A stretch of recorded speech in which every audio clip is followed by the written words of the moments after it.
Sinceramente, acho que o Contracorrente vai ajudar muitas pessoas, porque, na real, quanto mais visceral é a conexão, mais genuína ela é, mais ela abre espaços para a gente se olhar e se permitir. O maior risco na vida é você não ter risco. Porque, no final, quando você olha para trás e fala, nossa, fiz tudo bonitinho, tudo confortável, tudo ali, mas não tive movimentos, não tive a capacidade de me desafiar, de sofrer, de rir, de chorar, a vida me parece muito monocórdica. This is Growthaholics.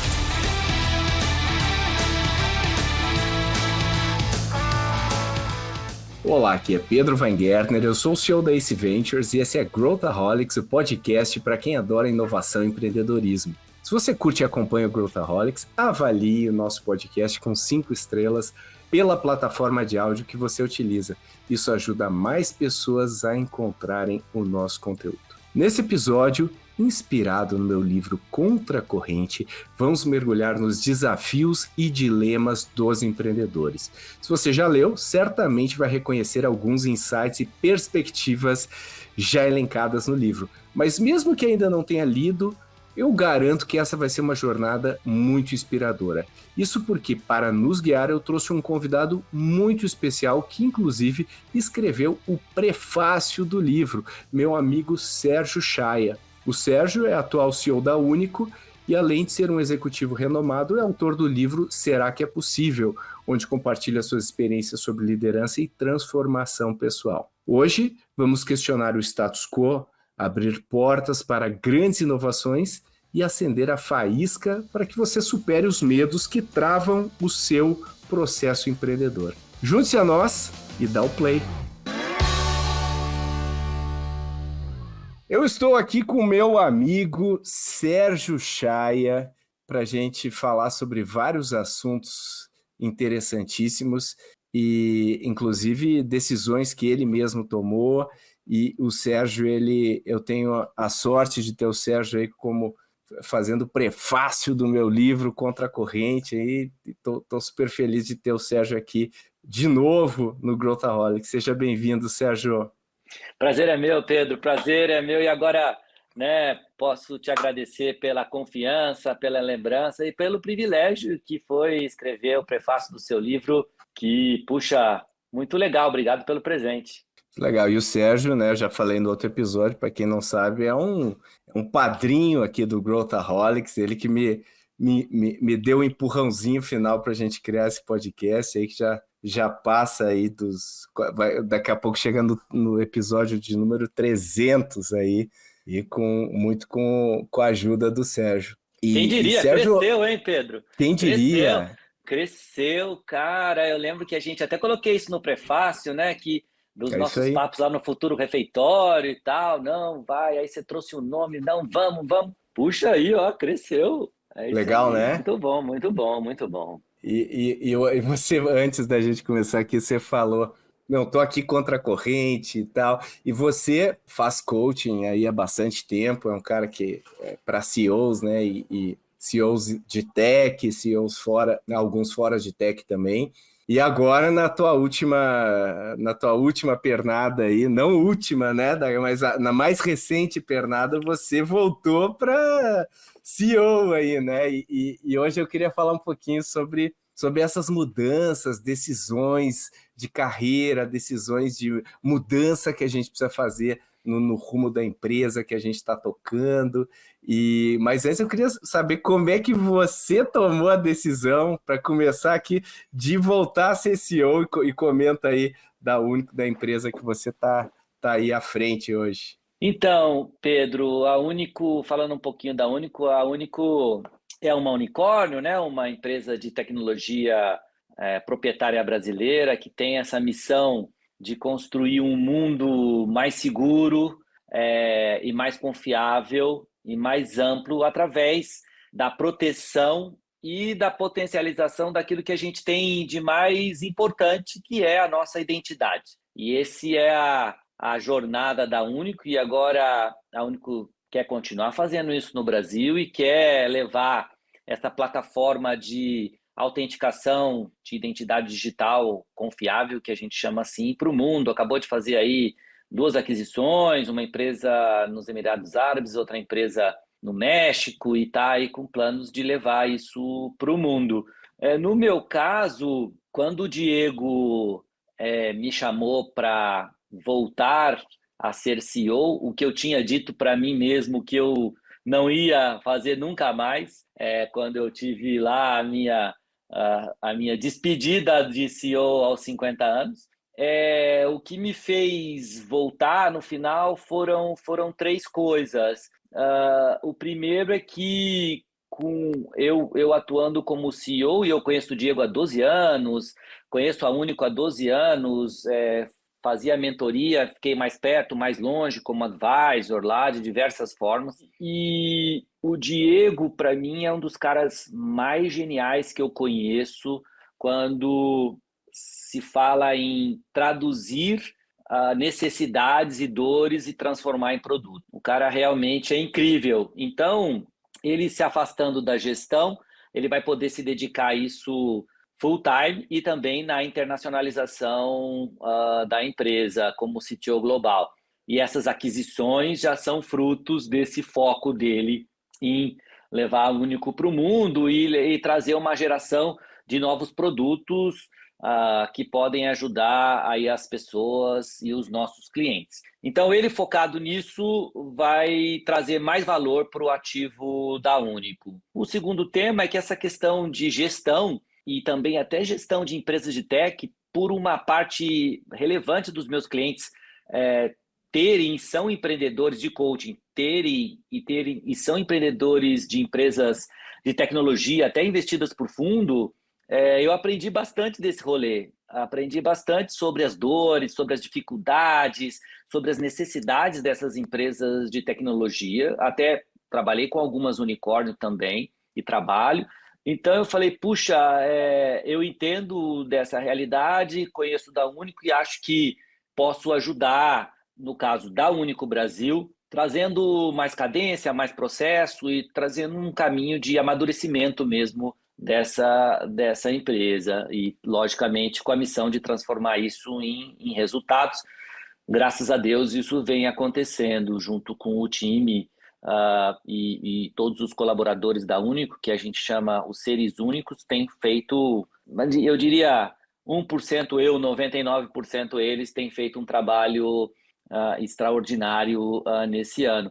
E o terceiro ponto é que, tá junto de pessoas incríveis, numa empresa que cria tecnologia no Brasil, em que assim, as coisas ocorrem de uma forma orgânica, tudo pode acontecer e dialogar, aprender e vivenciar essa jornada com essas pessoas, para mim é um sinônimo de riqueza, até porque eu, aos 50 anos, dei uma nova métrica de sucesso para mim, uma nova métrica sobre o que é ser rico, e isso significa, para mim, ser rico e ter sucesso é essa capacidade de você ter experiências relevantes e profundas e plurais com pessoas.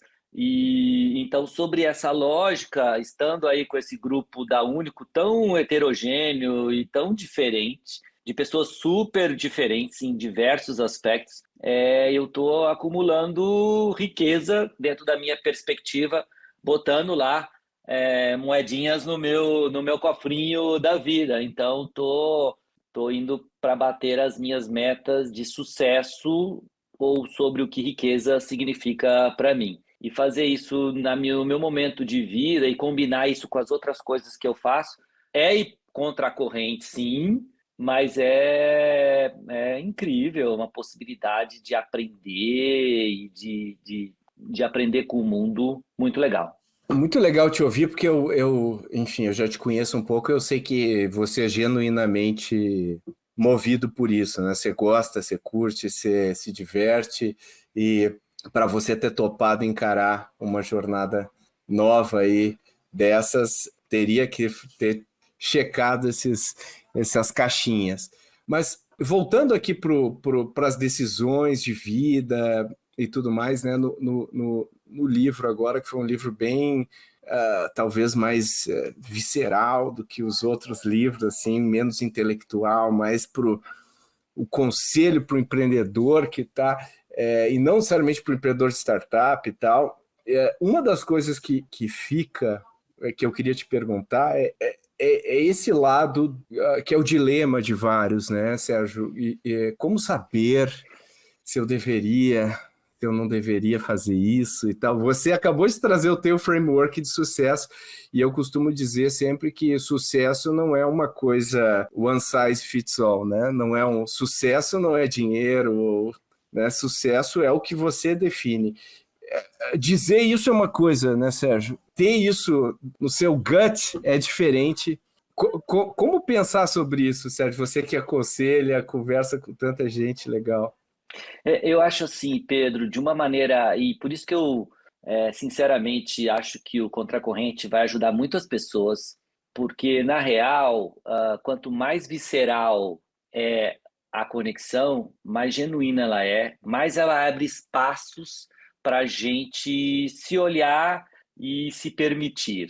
Então, eu acho que essa linguagem mais visceral e menos educacional, ela tende a conectar mais e cumprir o objetivo do livro, ou um dos objetivos do livro, que é fazer as pessoas repensarem e pensarem sobre o que é melhor para elas. Então, assim, no meu caso, na boa, o que eu falo para as pessoas é o maior risco na vida é você não ter risco. Porque no final, quando você olha para trás e fala, nossa, fiz tudo bonitinho, tudo confortável, tudo ali, mas não tive movimentos, não tive a capacidade de me desafiar, de sofrer, de rir, de chorar, a vida me parece muito monocórdica. E acho que quando você não tiver mais a energia para produzir isso, pode bater um desespero gigante que pode se transformar numa depressão.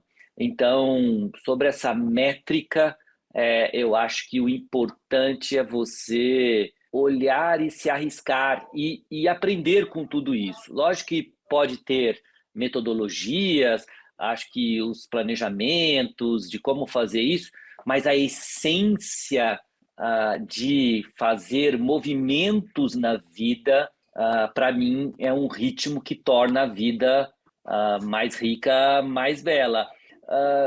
E o que eu falo para os meus coaches que às vezes estão stuck it, sejam os empreendedores, sejam os CEOs de grandes empresas, e eu falo, olha, uma das coisas que eu mais aprendi na vida é que movimento gera movimento. E o livro traz isso de alguma forma. Às vezes você quer chegar num lugar, mas não, assim, não é uma linha reta.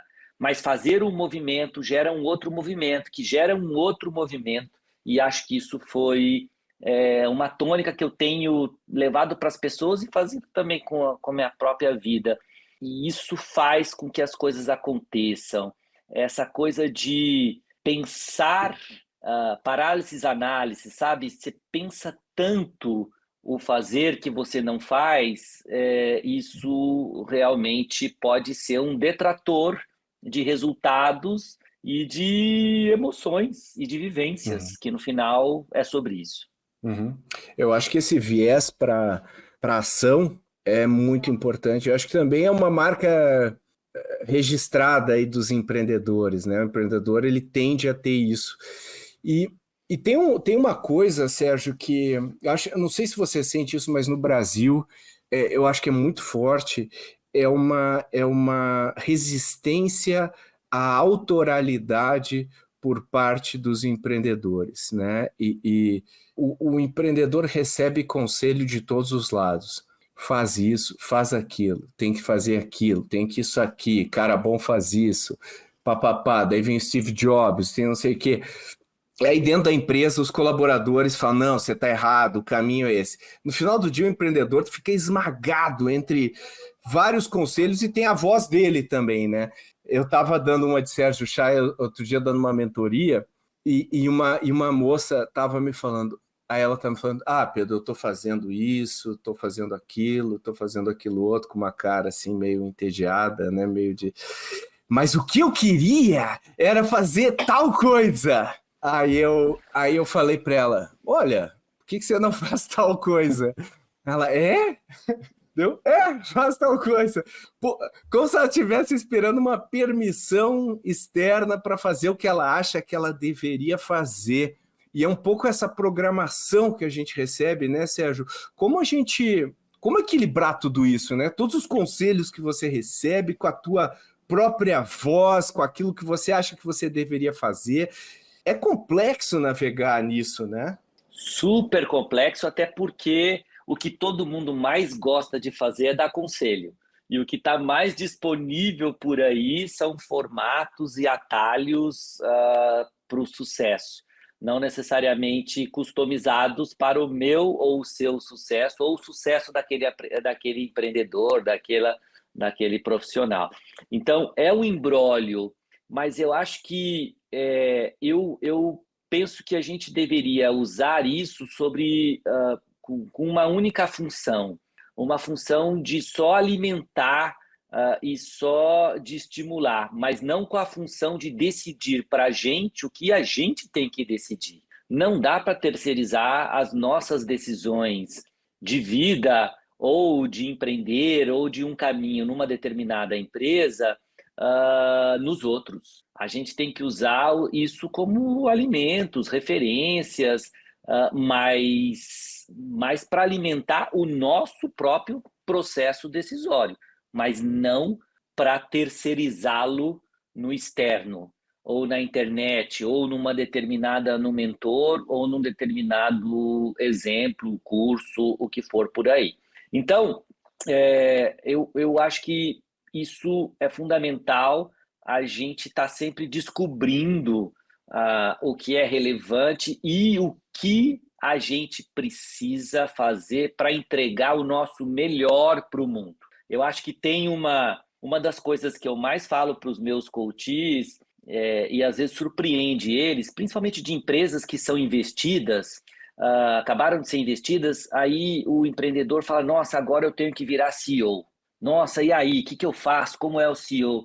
Aí eu falo para eles, cara, não faça isso. Seja o melhor Pedro do mundo. Não tenta ser o melhor CEO do mundo, porque ser o melhor CEO do mundo não é para você. Se fosse, você já teria sido.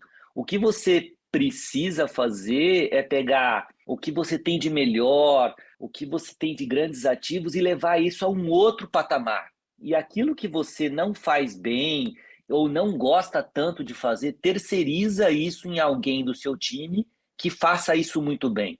Terceiriza as suas fraquezas. Seja o melhor Pedro do mundo. Não tente ser o melhor CEO do mundo, porque, de novo, o que você tem de melhor é que você precisa potencializar. Essa coisa de querer fazer tudo para todos e por todos e ser o melhor em todas as disciplinas é uma ótima forma de ser mediano em tudo. E o que vai diferenciar o empreendedor e a empresa são grandes highlights, são grandes ativos, ou a visão, ou o desenvolvimento de produto, ou a capacidade de atrair pessoas, ou de vender ideias, e compensar ou terceirizar o resto da execução, se for o caso, em outras pessoas que vão se somar ao time, à empresa, para fazer tudo isso acontecer. Então, essa coisa de terceirizar fraquezas, eu acho que é fundamental.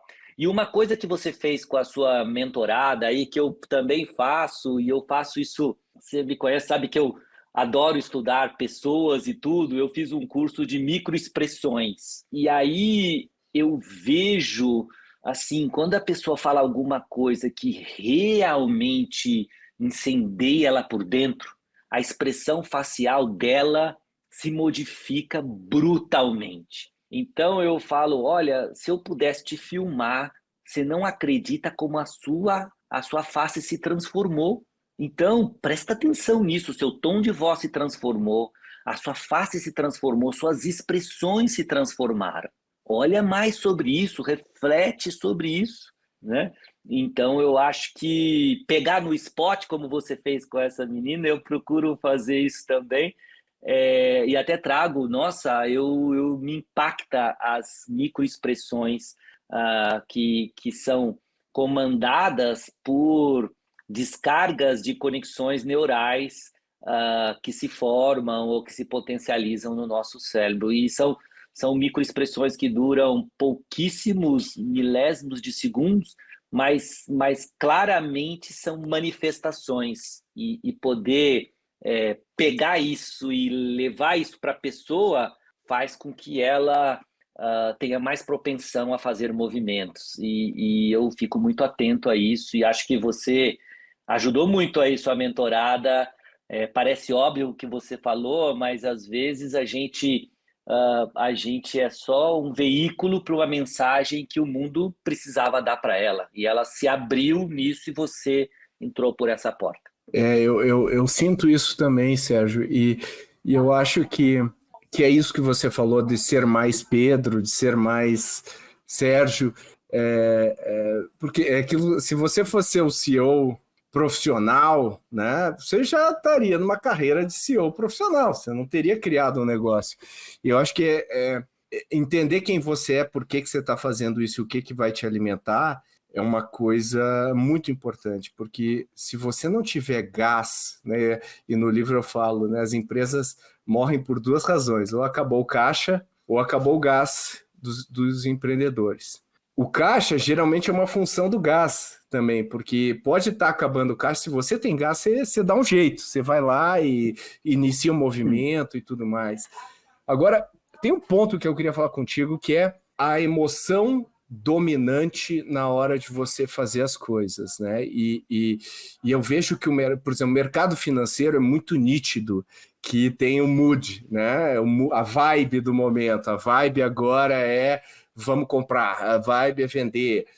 O mercado de venture capital tem muito isso, né? Os valuations flutuam e tudo mais. Mas tem uma emoção que eu acho que ela é uma inimiga de quem está criando, que é o medo. O medo não te ajuda, né? Geralmente o medo... como saber quando você está tomando decisões baseadas... Porque não é óbvio muitas vezes, né? Ela está lá. Mas como saber que você está tomando decisões num paradigma de escassez, de medo, e não num paradigma de ambição, de abundância? E como fazer para flipar isso? Porque isso eu acho que é a arte do empreender. Pedro, eu acho assim, acho que o primeiro passo para isso é você ter a convicção que nós, seres humanos, somos governados geneticamente. Uma parte importante dos nossos genes tem vamos dizer assim, o footprint do medo. O medo é parte, eu não sei se eu estou falando isso corretamente do ponto de vista científico, mas o medo é parte do nosso caldo celular, vamos dizer assim.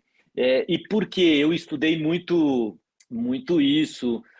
Se você olhar, né, nós somos animais e no início de tudo, o foco é brutal da sobrevivência, né? Então, o ser humano ele é geneticamente modulado para ser um animal que sobreviva. E a sobrevivência é mapear as ameaças. A sobrevivência vamos dizer assim, evitar coisas. Então, como a gente, desde o começo, já tem esse imprint no nosso código genético, saber que o medo está aí é o primeiro passo, que ele faz parte da gente e, consequentemente, ele tem que ser gerenciado mais do que negligenciado. Porque se você não sabe disso, você tende a ser governado por ele. E eu vejo que a gente tem que usar o medo como sinal de alerta, de reflexão e não de paralisação. Então, acho que esse saber que ele é parte do nosso caldo genético, acho que esse é um primeiro ponto.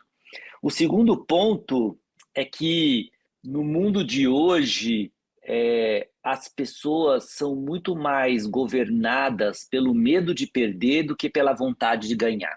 Porque a vontade de ganhar, às vezes, significa ir contra a corrente. A vontade de ganhar significa não fazer o que todo mundo faz.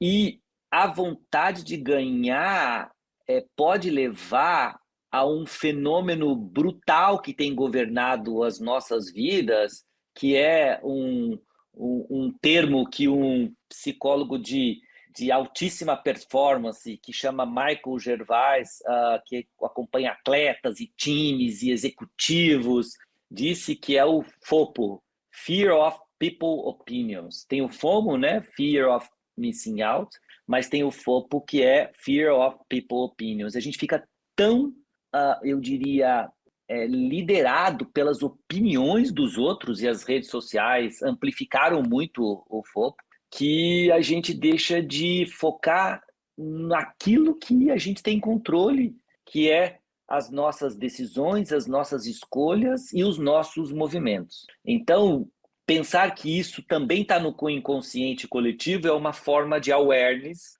para a gente saber o que realmente é alerta, o que é alguma coisa que está governando a gente, ao invés da gente liderar isso. Eu acho que esse é o primeiro passo para a gente saber lidar e até abraçar o medo como um componente, mas não deixar ele te liderar, porque senão você nem sabe que está sendo liderado por ele. Uma coisa que eu falo desse medo de julgamento, e ele é muito sério, né, Sérgio? Especialmente com aquela visão de como que eu deveria ser, né? Como que eu deveria ser aos olhos dos outros, né? Não, eu tenho que ser um cara de sucesso, eu tenho que usar roupas que mostrem que eu sou um cara de sucesso, comprar um carro, quer dizer... E a gente começa a tomar decisões que não são saudáveis, né? Pra gente, que não nos alimentam, que são puramente decisões para o externo. E uma coisa que eu falo é, de quem que você tem que receber, que você pode receber crítica? Pô, o Sérgio tá lá, na arena, construindo. Ele tá lá construindo, tá lá... Pô, o Sérgio... Legal, se o Sérgio vier... Legal, agora o cara que tá lá, né? No livro eu falo do crítico de cinema e o diretor de cinema. O diretor de cinema passa, às vezes, anos da sua vida colocando um projeto no mundo, despeja a sua alma, tem todos os perrengues, as pessoas não... né, dá problema, não tem dinheiro e tudo, mas coloca o filme lá pro mercado. E aí vem um crítico e passa 1h30 escrevendo não gostei ou gostei. Então, assim, o que é... Isso me lembra muito o Adam Sandler, né? Que fala que pô, nunca um crítico falou bem de nenhum filme que eu fiz, até hoje. Mas não é por isso que eu não vou fazer, né? Eu faço o filme, não é por isso que eu faço para o cliente, né? Então, aquela coisa, ouvir o cliente, ouvir, né? Como filtrar, né? O que é o sinal do ruído. Eu acho que esse é um desafio importante nos dias de hoje, né, Sérgio? E pode ser bem massacrante, né? Não, e te levar a lugares muito escuros e de paralisação total. E aí eu queria aproveitar, é engraçado você falar isso, e a gente está falando isso hoje, porque ontem aconteceu um caso real de uma mentoria que eu fiz, assim, incrível sobre isso. Uma empreendedora de bastante sucesso, que já lançou 2 empresas e está lançando uma outra. A solução que ela traz, o produto que ela está trazendo, vai contra a corrente, e a forma que ela precisa para comunicar essa solução, ela estava muito preocupada porque poderia ser mal interpretada e ser cancelada porque ela bateria nas soluções atuais. Então, as soluções atuais, o produto dela é uma revolução perante as soluções atuais que os clientes até usam. E ela estava me falando, nossa, eu estou com muito medo.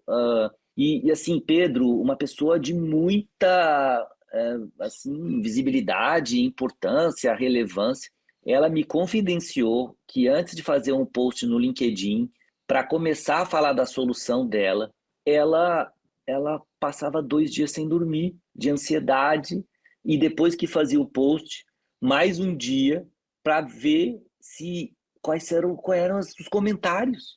Então, e ela me falou: o que que eu faço? Porque o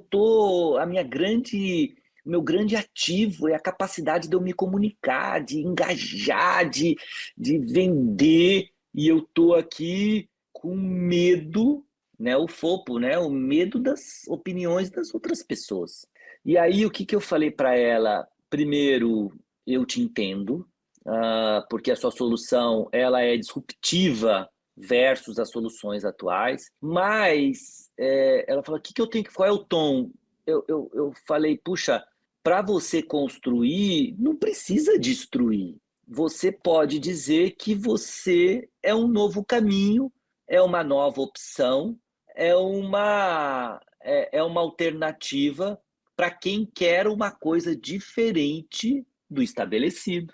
E eu ter falado isso para ela, nossa, olhando as microexpressões dela, nossa, foi um misto de alívio e de, né? Que acho que foi isso mesmo que essa captura que você teve também quando você falou para sua mentorada. Mas assim, Pedro, incrível, uma pessoa tão sênior, e com essa quase assim, não é nem preocupação, é com essa ansiedade e medo do que os outros iriam achar de um negócio que ela acredita tanto que pode realmente ajudar muitas pessoas, só que é muito diferente do que está aí. Então, assim, é super importante. Eu falei: faça esse movimento. Falei para ela falar com uma especialista também em comunicação para continuar essa jornada. E uma das coisas que eu fiz sobre o desconforto e sobre o medo, e você sabe que eu procuro resposta em mim, no mundo e nos estudos, né? Sou uma pessoa talvez assim engraçada, não sei, mas quando eu estava nessa vibe de deixar de ser CEO e querer, então, abraçar uma carreira portfólio com várias coisas, e o coach era uma delas, eu tinha muito medo de não dar certo, né? E muito desconforto, de como eu ia mudar completamente de vida. E aí eu fui fazer yoga para aprender a lidar e a sentir visceralmente o desconforto. E por que que foi uma experiência para mim transformadora? Porque eu sou um cara extremamente estruturado, isso que sempre fez muita atividade física e sempre muito pronto para o combate, jogo futebol, então é aquela coisa, né, de você se preparar para o jogo de forma, eu diria, relevante. Isso fez com que eu tivesse músculos curtos, pouco alongamento em determinadas partes, por ter né, esse foco em vencer e jogar bem e tal. E aí, quando eu fui fazer yoga, o tema do yoga é bizarro, porque a pessoa mais júnior da sala, que era eu, convive com o mais sênior, que era o professor e os outros alunos. Pedro, quando eu tentava fazer os movimentos, eu suava, mas suava, eu molhava lá o negocinho, o tapetinho lá, e eu via todo mundo olhando para mim.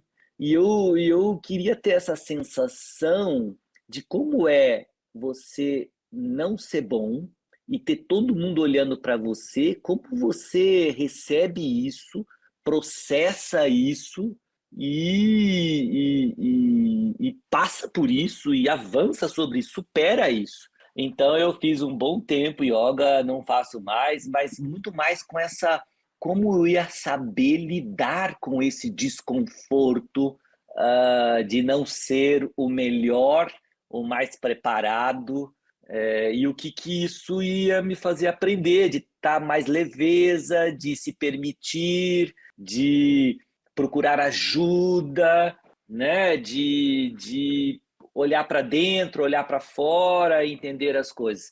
Então é uma maneira que eu acabei encontrando de sempre que onde eu tenho um medo, uma fraqueza, uma dor, lidar isso entender isso quase de lados, outras dimensões, para ver como eu processo e passo por isso. Eu acho que essa visão de abraçar, né, esse desconforto, e no final do dia, né, pode estar todo mundo te olhando lá, você acha, né, que vai estar todo mundo te olhando, mas no fim as pessoas estão preocupadas com elas mesmas, elas não gastam nem um minuto pensando em você, né, no dia a dia, e a Eu que gente estava cria esse achando, monstro. a gente não cria esse monstro. Eu que estava achando, os alunos estavam lá fazendo o treco dele, foram embora, tchau, e eu ali suado, Meu porque não Deus, conseguia fazer, meu Deus, quem sou eu e não sei o quê. Mas é isso. E se a gente olhar muito para fora, a gente deixa de olhar para dentro. Se a gente olhar Isso. tanto para fora, a gente deixa de olhar em como eu potencializo o que eu tenho de melhor. E Exato, que eu exato. tenho esse controle de potencializar o que eu tenho de melhor e não tenho o controle sobre a opinião e a manifestação do outro. Então esse é o game. Esse é o game. A gente fazia um exercício, Sérgio, com os empreendedores lá no início da nossa aceleração, que a gente ficava ali na Paulista, né? E aí a gente tinha dois jogos, né? Um jogo era o jogo da troca. Então o pessoal saía do prédio com lápis. E aí no final do dia, depois de 2 horas, a gente tinha que ver quem que aparecia com o item mais caro, porque ele tinha que ir trocando as coisas com as pessoas na rua, e as pessoas chegavam com cachecol, com almoço, com um monte de coisa, e no final do dia te força a ter a rejeição, a se expor, né? Então a gente fazia vários, desde o pedir desconto de 10% no Starbucks, que dá um medo, você tá na fila, você tem que pedir 10% de desconto, e no final do dia não acontece nada, e a gente fica muito preocupado, né, com o que os outros vão pensar, e no final do dia a gente tem que estar preocupado com o nosso cliente, a gente tem que estar preocupado com o nosso propósito, com aquilo que a gente, né, que a gente se alimenta. É uma coisa muito, muito ruim quando a gente vive em função do que os outros vão pensar, mas infelizmente é um paradigma que as mídias sociais e tudo mais potencializam, né, Sérgio? Pô, todo mundo vive melhor que eu, é mais bonito que eu, tem uma vida mais... Como é que você vai lidar com isso, né? Especialmente, né, a gente que é mais veiaco aqui, a gente foi criado numa época que não tinha isso, né? Agora, quem nasceu pendurado num celular, como que lida com isso, né? É muito complicado. Muito assim, eu diria brutalmente complicado. A única coisa que eu diria, Pedro, é olhar e tangibilizar quanto tempo você gasta nisso, quanto da sua vida está dedicada a isso. A partir do momento em que você metrifica isso, e tem vários aplicativos que te dão quanto tempo você fica pensando no que o outro acha de você ou no que o outro está fazendo, né? Que outra coisa, é sobre né? Pensando sobre o outro e fala, nossa, 80% do meu tempo está nisso, pode ser um gatilho de você rever a sua forma de priorizar o seu tempo.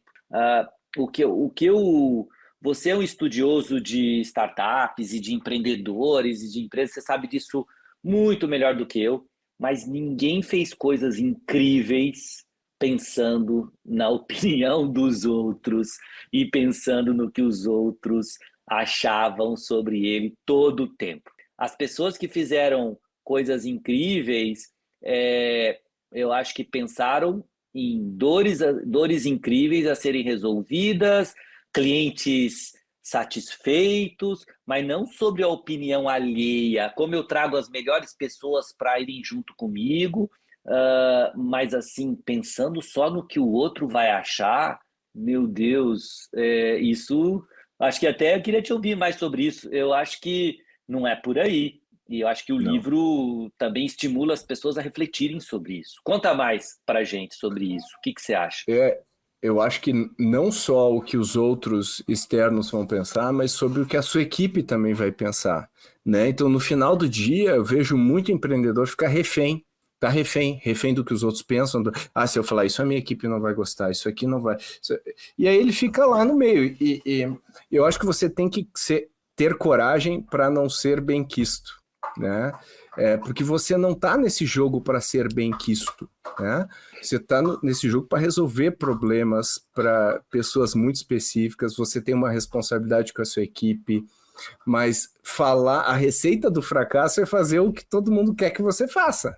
Perfeito. E falando isso, é legal, mas o problema é que a gente visceralmente não gosta de gerar esse desconforto nas outras pessoas e precisa de coragem, né? Eu acho que a gente falou do medo, mas eu acho que a coragem é uma das coisas que hoje está em escassez. No geral, no meio corporativo a gente vê nitidamente, você sabe melhor do que eu, aí uma falta de coragem generalizada. Só que quando a gente empreende, você não tem opção. Se você quiser andar contra a corrente, você vai receber resistência. A resistência faz parte da atividade, ela não é uma coisa que vem de vez em quando, né? Porque ninguém vai estender um tapete vermelho para você atuar, né? Não vai acontecer isso. Você vai ter que romper com... Né? E esse ato de romper é um ato de desagradar algumas pessoas, de, né, você, de repente, você mudar coloca o parâmetros. produto... exatamente. Então, se você não está pronto para enfrentar isso, você não está pronto para empreender, para criar algo seu. Você não tem como, né? E Pedro, você sabe, eu sou um estudioso sobre a mudança e até porque o meu papel é também ajudar as pessoas a mudarem determinadas coisas que elas acreditam e eu ali tentando ajudar, vão levar elas a um outro patamar. E nesse estudo meu sobre a mudança, eu aprendi que a mudança ela só ocorre por duas coisas. No final, existem duas grandes alavancas na mudança. A gente só muda por duas coisas: ou desejo ou necessidade. Mas, na real, as mudanças por necessidade têm muito mais chance de acontecer e de se traduzir em verdade do que as mudanças por desejo. Então, o empreendedor que quer mudar tem que gerar, mais do que tudo, uma necessidade. Uma necessidade dele, uma necessidade na equipe, uma necessidade na empresa, uma necessidade nos clientes. Tudo bem, pode ser combinado como desejo, visão e tal, mas essa alavanca da necessidade é que faz um movimento dessa mudança acontecer. É sobre isso. Então, sempre pensar em como eu gero uma necessidade em mim mesmo, Exato. na minha equipe, na minha empresa, nos meus clientes. E às vezes, né, Sérgio, você vai ter que artificialmente criar isso, né? Então, assim, Muito!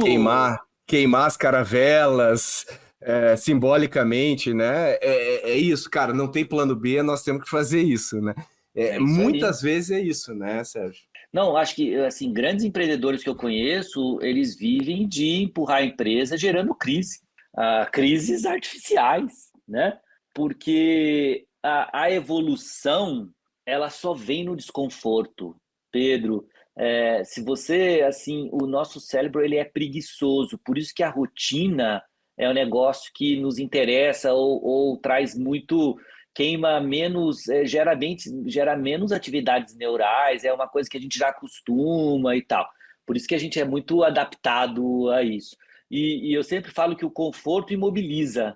Então, quando você vai naquelas cadeiras, naqueles cinemas VIPs, assim, que é aquelas que parecem business class ou first class, cadeira de cinema, você entra numa cadeira daquela ali, você não consegue sair, é muito confortável.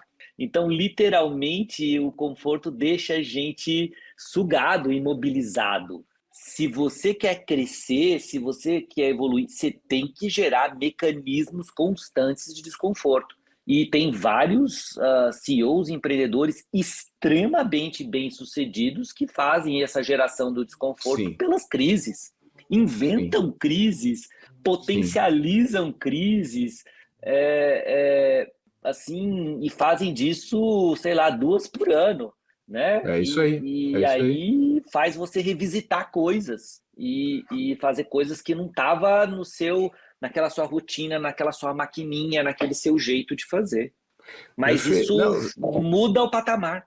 Muda. Se você for ver, né, a biografia, se você lê a biografia tanto do Steve Jobs quanto do Elon Musk, né, o Elon Musk hoje virou uma figura meio politizada e tal, mas estou pegando ele como construtor aí de negócios. Eles eram assim, eles criavam o Elon Musk a cada X tempo, não, agora a gente precisa resolver a questão da fábrica. Não é isso, vão para a fábrica, não, a prioridade é isso, voa todo mundo para cá, nós vamos resolver isso. Mas nem precisava, mas ele cria essa sensação. O Steve Jobs também, não, olha, tem que ser de vidro, a tela do celular tem que ser de vidro. Não, mas o plástico, não, é vidro, e tem que estar pronto dia tal.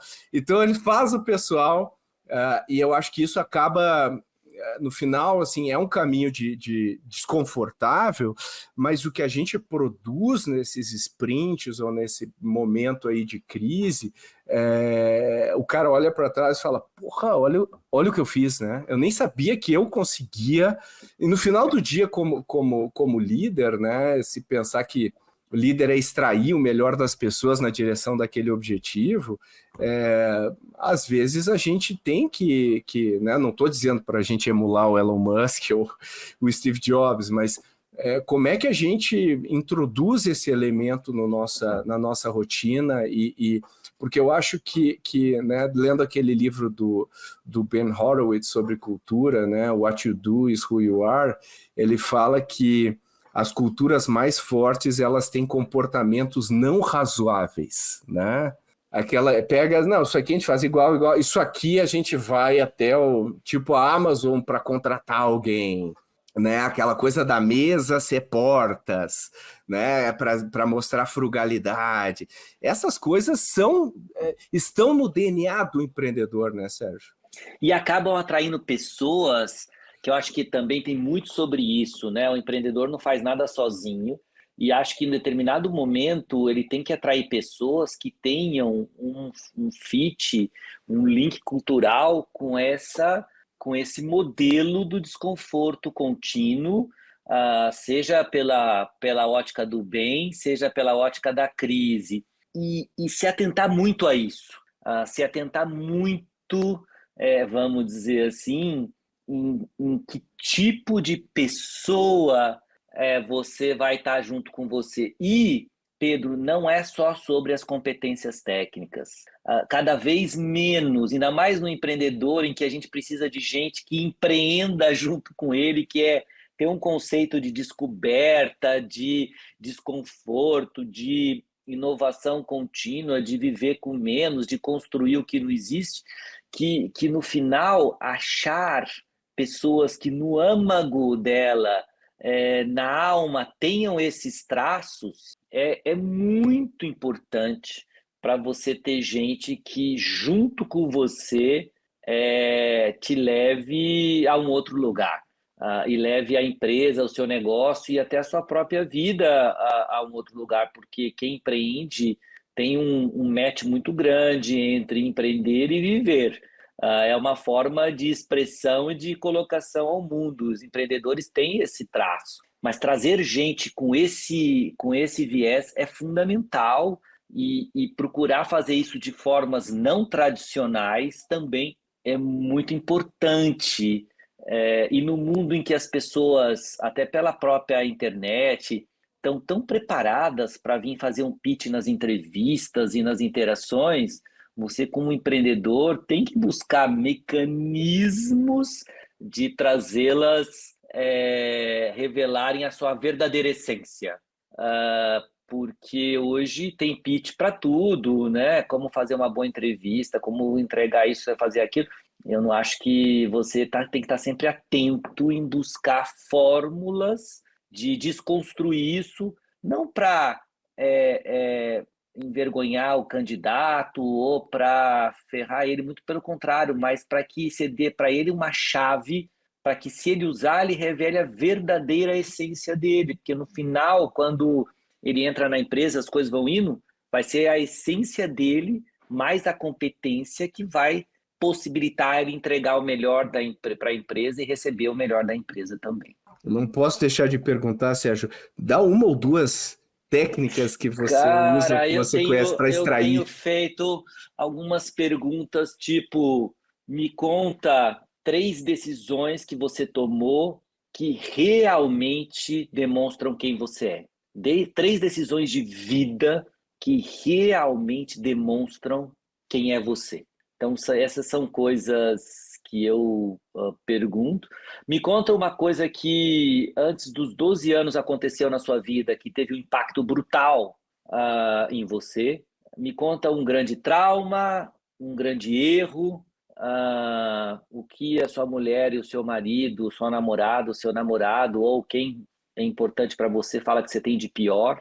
Me conta quem você não é e me conta se você tivesse na rua e encontrasse o gênio da lâmpada, quais seriam os seus 3 desejos para ele? Coisas assim que você acaba levando as pessoas a se revelarem, né? Uhum. E Tira do pitch, né? tira do pitch, desconstrói, e aí você pode ajudar ela a ela entregar o melhor para aquela história e ver se isso tem a ver com o que você precisa, se tem a ver também com o que ela precisa. Porque, no fundo, não adianta você ser egoísta e trazer uma pessoa que, vamos dizer assim, vai te ajudar, mas você, a sua posição, a sua empresa vai ajudar ela?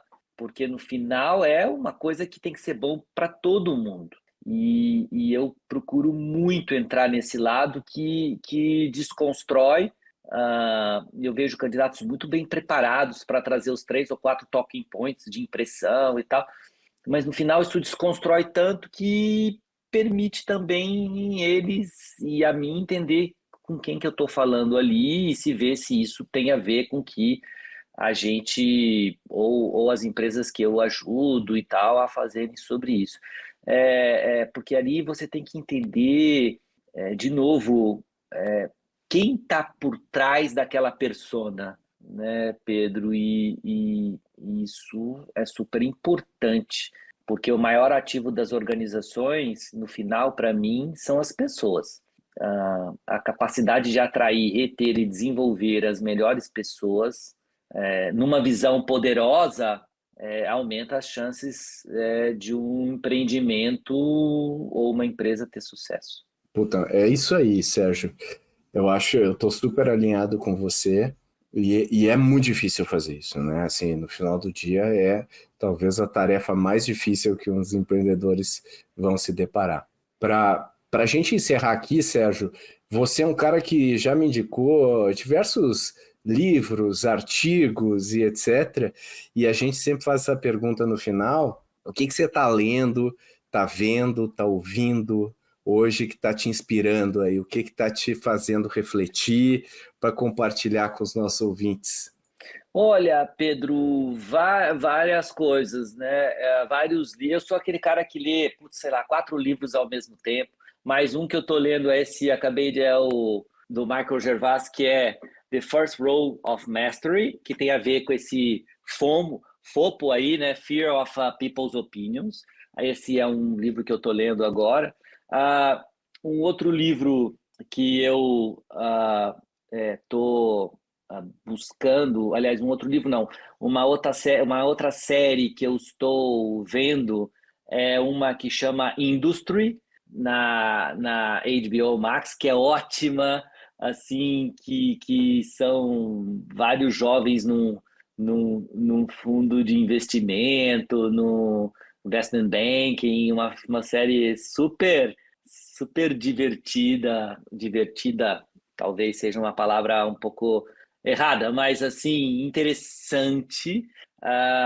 Um podcast que eu tenho me conectado e visto é um que chama O Diário do CEO, The Diary of CEO, do Steve Bennett, que é um podcast em inglês e tal, mas que deixou de ser isso, fala sobre várias coisas, como melhorar o sono, como, sei lá, comer melhor, tem várias pessoas, coisas assim, mas eu acho que a pluralidade me interessa mais. Então, acho que ver coisas e conversar com pessoas muito diferentes. Talvez uma dica que eu daria para para os empreendedores, crie uma rede de relacionamento com pessoas muito diferentes de você. E dedique tempo em conversar com elas, em entendê-las, seja curioso sobre a vida delas. E não interessa a classe social que elas fazem, mas que elas sejam diferentes, porque isso desperta, eu diria, novos insights. Você entende novas realidades, novas maneiras de perceber as coisas. E quanto mais diluída for a sua rede, mais criativa ela vai se traduzir aos seus próprios insights, entendeu? Eu tenho amigos de diversos jeitos, classes sociais, histórias, e eu aprendo muito com os artistas, aprendo muito com os atletas, aprendo muito com os poetas, com os professores. Me dedico também a conversar com gente muito mais velha que eu, com gente muito mais nova do que eu. Esses extremos são bem... E crio relações mesmo, assim, profundas, porque é um presente que a gente tem à nossa disposição, que enriquece a gente, na minha opinião, enriquece o repertório, mas também melhora a performance, porque para provocar o desconforto, você tem que começar provocando o desconforto em si, para começar depois a levar esse desconforto para os outros, né? Para ir contra a corrente da vida, vamos dizer assim. É isso. Eu gosto muito dessa variedade também, e esses dias, Sérgio, você vai gostar. Eu vi, como é que se chama o documentário, acho que A Noite Mais Importante do Pop, ou alguma coisa assim, que era como que eles gravaram o We Are The World. Eu vi esse aí. Você viu esse? Eu achei incrível aquilo, uma aula de liderança do Quincy Jones e do Lionel Richie para fazer 40 egos numa sala, cantarem juntos, e eu achei incrível e ficarem a tanto história. tempo juntos, né? E aí cada ego, todos egóicos, mas egos diferentes. Manifestações egóicas diferentes. Que a gente pensa que ego é uma coisa só, às vezes são manifestações egóicas diferentes. Incrível! Eu achei incrível esse. E aí o Lionel Richie fala assim, cara, você não pode falar. O que você acha para a pessoa lá? São 40 pessoas criativas, então você tem que... É assim, se você der qualquer abertura, ferrou o teu processo. E eu achei muito interessante a maneira como eles gerenciaram, fica a dica aí também pra gente. Você que me indicou o Succession, por exemplo, e agora o Industry, eu ainda não comecei a ver, mas verei. Eu acho que são boas dicas aí para o pessoal. E Sérgio, fico aqui já te agradecendo novamente aí pela tua participação, e pô, sempre muito legal falar contigo. E, pô, você é um cara que eu sou super fã e desejo aí muito desconforto na tua jornada aí à frente aí de uma empresa agora, e eu sei que você vai curtir cada minuto. Para mim também, Pedro, de novo, privilégio estar aqui aprendendo e compartilhando com você. Puxa, é sempre muito legal, eu que já te conheço há um tempo, ver que esse desconforto também faz parte da sua vida, que você, né, nada aí contra a corrente, que hoje virou um título de livro, mas que já foi, que é um tom da sua vida. Então, e quando eu olho para trás, né, do Pedro que eu conheci para esse Pedro agora, né, eu já vejo grandes movimentos, grandes evoluções, e daqui mais para frente vão ter outras, porque eu acho que está sempre nesse ritmo de gerar movimento baseado no desconforto, para mim é o que vale a pena. E quando eu olho isso em você, eu fico super feliz de estar junto de você, admirando e de alguma forma contribuindo para essa história. E eu espero que, puxa, para quem vai nos ouvir, vai que isso gere algum movimento, né?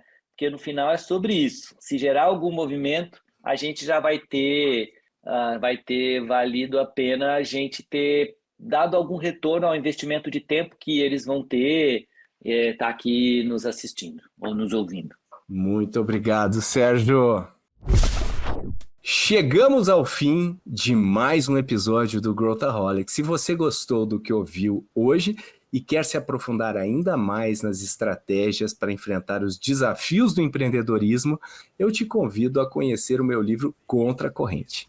Espero que as reflexões desse episódio especial tenham te inspirado a desafiar o status quo e a espantar os fantasmas que te travam no crescimento da sua empresa.